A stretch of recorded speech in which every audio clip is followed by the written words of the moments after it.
warahmatullahi wabarakatuh. Di sini Bapak ingin melanjutkan pembelajaran kita pada materi yang berjudul meyakini kitab-kitab Allah dan mencintai Al-Quran. Apakah kalian mengetahui berapa kitab yang Allah turunkan ke dunia ini? Ya, benar sekali, ada 4. Langsung saja kita bahas nama-nama kitab Allah dan Rasul penerimanya. Ada 4 kitab yang diturunkan oleh Allah ke dunia ini. Allah juga memberikan nama-nama kitabnya tersebut secara berurutan mulai dari yang tertua, yaitu kitab Taurat, Zabur, Injil, dan Al-Quran. Kita masuk ke kitab Taurat. Kitab Taurat diwahyukan kepada Nabi Musa alaihi salam pada abad ke-12 sebelum Masehi. Nama Taurat berarti hukum dan atau syariat. Pada saat itu Nabi Musa alaihi salam diutus oleh Allah untuk berdakwah kepada bangsa Bani Israel.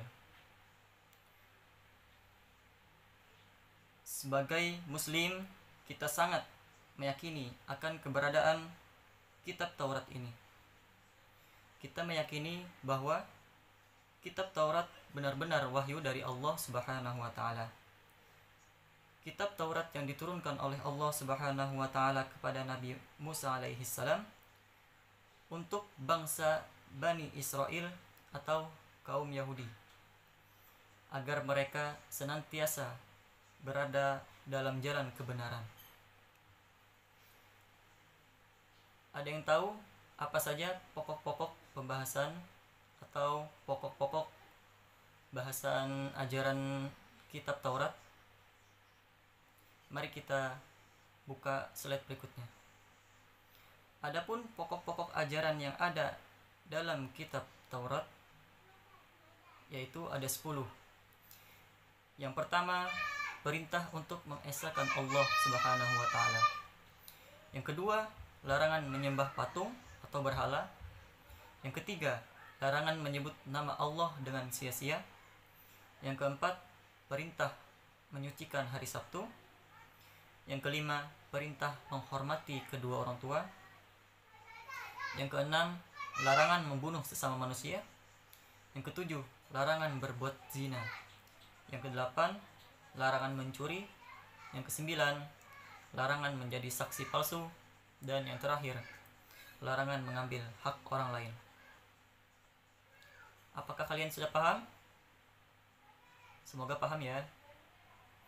Kita lanjut ke bagian 2, yaitu kitab Zabur.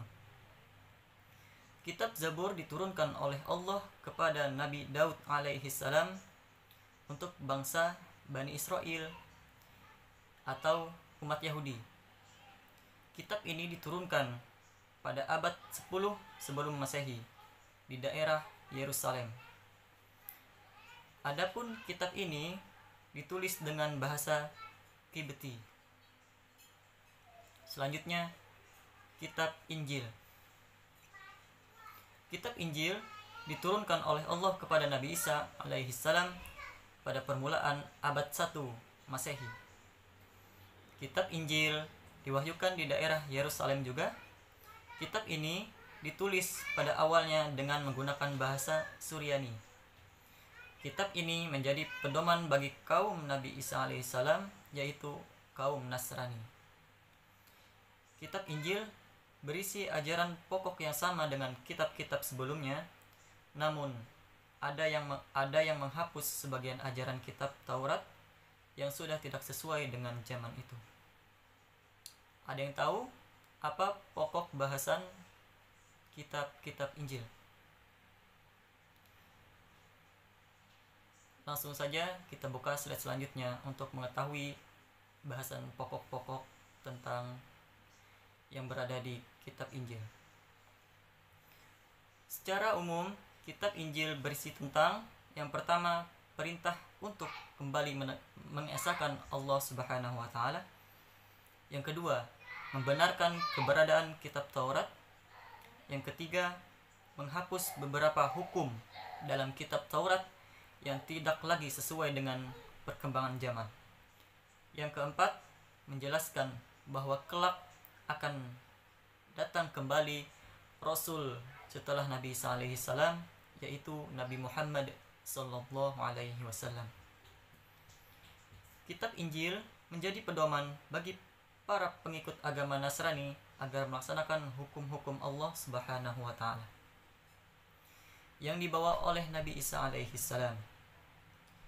Nabi Isa mengajarkan kepada kaumnya taat kepada hukum-hukum Allah dan tidak terlena dengan gemerlapnya harta dan dunia. Yang keempat, yaitu kitab Al-Quran. Kitab Al-Quran merupakan kitab yang diturunkan Allah kepada Nabi Muhammad sallallahu alaihi wasallam atau kepada Rasul yang terakhir.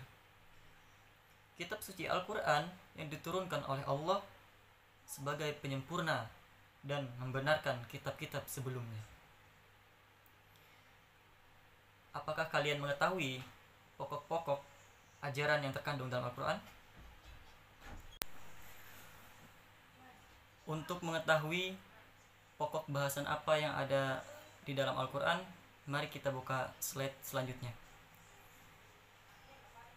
Secara umum, pokok-pokok ajaran yang terkandung dalam Al-Quran adalah yang pertama, aqidah atau keyakinan, yaitu hal-hal yang berkaitan dengan keyakinan seperti mengesahkan Allah dan meyakini malaikat-malaikat Allah Subhanahu wa taala. Yang kedua, akhlak atau budi pekerti, yaitu berkaitan dengan pembinaan akhlak yang mulia dan menghindari akhlak tercela.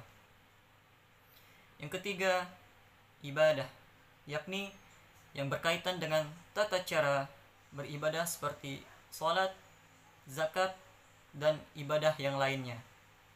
Yang keempat, muamalah adalah berkaitan dengan tata cara berhubungan dengan sesama manusia.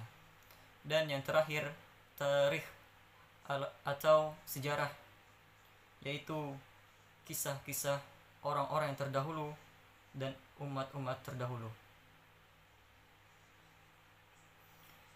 Selanjutnya kita masuki pembahasan kitab Allah sebagai petunjuk bagi manusia.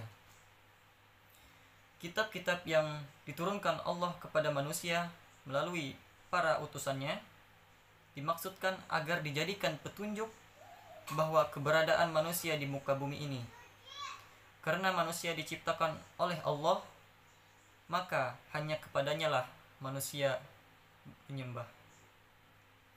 Allah menciptakan manusia dengan penciptaan yang sempurna. Manusia diberi akal, hati nurani, dan nafsu.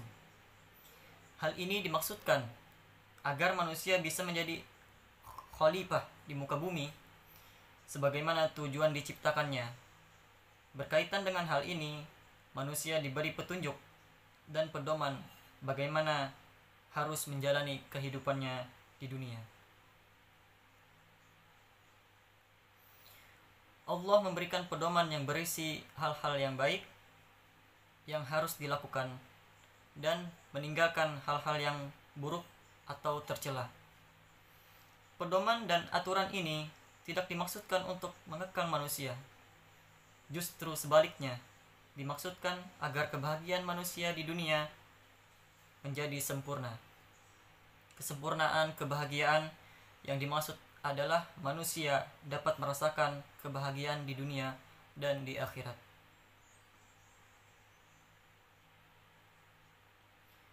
Lanjut, masuk ke pembahasan Al-Quran sebagai kitab suci umat Islam. Al-Quran merupakan kitab suci dari Allah yang terjamin kemurniannya. Maksudnya, sejak awal diturunkan sampai sekarang, bacaan Al-Quran dan isinya tidak mengalami perubahan. baik penambahan maupun pengurangan. Sedangkan kitab-kitab sebelumnya yang ada sekarang sudah tidak murni lagi. Allah telah menjamin kemurnian Al-Quran ini sebagaimana tertuang dalam firman-Nya. A'udzu billahi minasyaitonir rajim. Bismillahirrahmanirrahim. Inna nahnu nazzalna dzikra wa inna lahu lahafizun. Artinya, sesungguhnya kamilah yang menurunkan Al-Quran dan kami pula lah yang memeliharanya. Al-Quran tidak hanya terjaga secara tertulis dalam mushaf seperti yang kita lihat sehari-hari. Al-Quran juga terjaga dalam hati dan pikiran para penghafal Al-Quran yang jumlahnya kurang lebih jutaan orang. Dalam sejarah tercatat bahwa Al-Quran itu diturunkan tidak sekaligus kepada Rasulullah SAW. Seluruh ayat-ayat Al-Quran diturunkan secara bertahap atau berangsur-angsur selama 22 tahun, 2 bulan, 22 hari, atau kurang lebih 23 tahun. Jumlah surah dalam Al-Quran sebanyak 114 surah. Sedangkan ditinjau dari masa turunnya, ada yang diturunkan sebelum hijrah ke Madinah dinamakan surah Makkiyah, dan ada yang diturunkan setelah hijrah ke Madinah yang disebut dengan surah Madaniyah. Umat Islam yang menjadikan Al-Quran sebagai pedoman dalam kehidupan sehari-hari sudah tentu akan menjadikan hidupnya terarah dan selamat sampai tujuan hidup yang sebenarnya, yakni bahagia di dunia dan di akhirat. Sebagai umat Islam, kita harus mencintai Al-Quran dan bertekad untuk selalu menjaganya serta mengamalkan isi kandungannya. Masuk ke pembahasan perbedaan kitab dengan suhuf. Ada yang tahu apa perbedaan kitab dengan suhuf? Perbedaannya antara kitab dan suhuf antara lain, yang pertama, isi kitab lebih lengkap daripada isi suhuf. Yang kedua, bentuk dari kitab sudah dibukukan, sedangkan suhuf masih berbentuk lembaran-lembaran yang berpisah. Yang ketiga, kitab biasanya berlaku lebih lama daripada suhuf. Wahyu-wahyu Allah yang diterima oleh para rasul dalam perkembangannya ada yang dibukukan berbentuk kitab dan ada yang tidak dibukukan atau berbentuk dengan suhuf. Suhuf yaitu lembaran-lembaran terpisah. Namun keduanya sama-sama berisi firman Allah yang diberikan kepada Nabi dan Rasulnya. Secara rinci, para Nabi dan Rasul yang menerima suhuf dari Allah adalah yang pertama Nabi Idris menerima sebanyak 30 suhuf, Nabi Sis menerima sejumlah 50 suhuf, Nabi Ibrahim menerima 10 suhuf, Nabi Musa menerima 10 suhuf. Selanjutnya kita akan membahas hikmah beriman kepada kitab Allah Subhanahu wa taala. Anak-anak, ada yang tahu apa saja hikmah meyakini kitab-kitab Allah? Langsung saja kita buka slide-nya untuk mengetahui hikmah beriman kepada kitab Allah. Yang pertama, memberikan petunjuk kepada manusia mana yang benar dan mana yang salah. Yang kedua, pedoman agar manusia tidak berselisih dalam menentukan kebenaran. Yang ketiga, memberikan informasi sejarah kehidupan orang-orang terdahulu. Hal ini bisa menjadi pelajaran hidup yang berharga bagi umat manusia saat ini. Yang keempat, manusia menjadi tahu betapa besarnya perhatian dan kasih sayang Allah kepada para hambanya dan makhluknya. Yang kelima, manusia yang beriman akan dapat mengetahui dan membedakan mana yang baik dan mana yang buruk. karena di dalam kitab dijelaskan tentang perilaku yang baik dan yang buruk. Yang keenam, mensyukuri segala anugerah dan nikmat Allah, termasuk pemberian petunjuk yang benar melalui kitab-kitabnya. Yang ketujuh, hati manusia menjadi lebih tentram dan menambah ilmu pengetahuan. Yang kedelapan, memiliki sikap toleransi yang tinggi, karena kitab-kitab Allah memberikan penjelasan tentang penanaman sikap toleransi, selalu menghormati dan menghargai orang lain, bahkan kepada pemeluk agama lain. Yang terakhir, meningkatkan kesabaran dalam menerima cobaan, ujian, dan musibah, serta selalu bersyukur atas nikmat dan anugerah yang diberikan oleh Allah Subhanahu wa ta'ala.